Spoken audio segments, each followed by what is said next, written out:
how to fix Bank of America web or application not working. Hi everybody. If your website or the application is not working for Bank of America, this is a very common issue and usually fixable. And these are some of the fixes that you can follow for that. So let's get started. So sometimes the problem is not on your site. Bank websites can go down due to server overload, maintenance, or technical glitches. So what you can do is you can look out for the server status of Bank of America. Usually you can check it out and you can wait for about 15 to 10 or 30 minutes and you can try signing in into Bank of America and see if it works. Apart from that, you can look out for your Wi-Fi as well that you're connected to and ensure that the Wi-Fi is connected properly. Otherwise, you can try switching between mobile data as well and see if it works. Or you can try opening up any other site and see if that is working or not. You can check it out.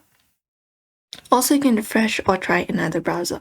So you can press Ctrl+R in order to refresh your website. Similarly, you can use Firefox, Edge, or any other browser because sometimes one browser does not load properly and that may cause the issue.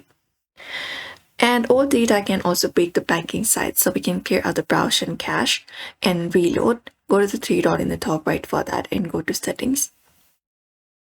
Once we head over to settings, go to privacy and security and look out for the option for delete browsing data.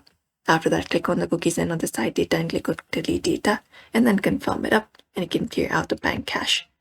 And while you're trying to log in, make sure that the ID that you're using and the password that you're using are both correct. Re-enter manually. Do not autofill because that may also cause issues. And if you're using VPN, turn off VPN because VPN or foreign IP can block the access. So you can turn off VPN and switch to a US server.